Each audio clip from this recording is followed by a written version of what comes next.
Je crois que la tendresse, pour moi, est une sorte d'idéal de rapport au monde. Évidemment, le monde est chaotique et violent et le malheur rôde et règne, mais de rapport au monde existent tout aussi fort et je voulais les faire exister. Je voulais faire exister ces bifurcations, vers la tendresse, vers l'inattendu, et vers l'aventure.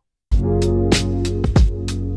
m'appelle Victor Pouchet, j'écris de la poésie et des romans et tous mes romans sont en quelque sorte des romans d'amour qui parlent à leur manière de grandes questions existentielles qui nous traversent à différents âges de la vie. Voyage, voyage, c'est l'histoire d'Orso et Marie. C'est un couple qui s'aime, qui est confronté à un chagrin brutal. Et Orso, pour se sortir de ce chagrin, met en place ce qu'il appelle la théorie de la grande diversion. Et la première étape de cette diversion, ça va être de visiter le musée des poids et mesures à Mécringes, dans la Marne, et de se lancer dans un road trip improvisé qui va les emmener tout autour de la France.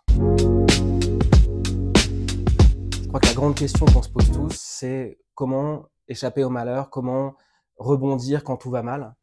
Et c'est à cette question que j'ai voulu tenter de donner une réponse par la fiction. Orso et Marie ne sont pas des grands aventuriers, ils ne vont pas se risquer au bout du monde, ils vont se lancer dans une aventure qui va prendre les proportions d'une grande odyssée. Et je voulais raconter ce que c'est que de se lancer dans une aventure comme celle-ci.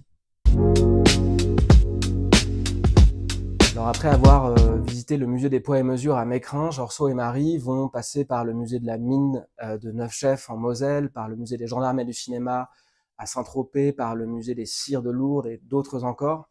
Et en fait, moi c'est un parcours que j'ai fait. Pendant 2 ans, j'ai visité de très nombreux musées qui ne sont pas forcément dans le livre, le musée de la fraise de Plougastel, le musée de la truffe, le musée de la porte de Pézenas, etc.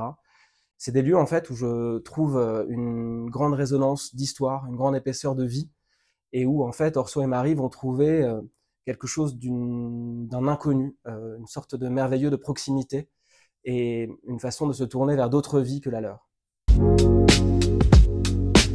Le couple d'Orso et Marie se confronte à une impossibilité d'avoir un enfant, et c'est un sujet qui, je crois, est encore assez peu traité par la littérature, et ça me semblait important de le raconter par la fiction, et de le raconter aussi du double point de vue masculin et féminin. Se trouvent posées des grandes questions plus universelles, du désir d'enfant, des injonctions liées au couple et à la famille.